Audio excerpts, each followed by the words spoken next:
Hello বন্ধুরা, কেমন আছেন? আশা করি সবাই ভালো আছেন।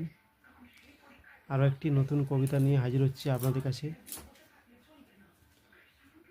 আপনাদের মূল্যবান সময় নষ্ট করে একটু দেখবেন ঠিক হয় না ভুল হয়। নমস্কার। কবিতার নাম হচ্ছে সারাদিন, আর কবির নাম হচ্ছে সুনির্মল চক্রবর্তী।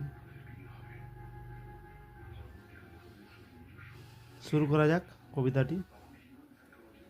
সারাদিন ভালো লাগে নানা ছবি আঁকতে, খাতার পাতায় চায় মনখানা রাখতে।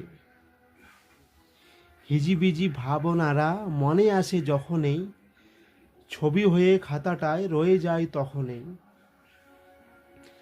হাতি ঘোড়া গাছ পাখি আঁকি আমি কত কি, কেন আঁকি এইসব আমি জানি অত কি। এত সব আঁকি তবু মন ভরে যায় না, আসলে খাতা ছেড়ে মন যেতে চায় না। নমস্কার, সবাই ভালো থাকবেন। কবিতাটি কেমন আবৃত্তি হয়েছে অবশ্যই কমেন্টে জানাবেন। Tata, bye bye. ফের দেখাচ্ছে নেক্সট কোনো ছোট্ট ভিডিও।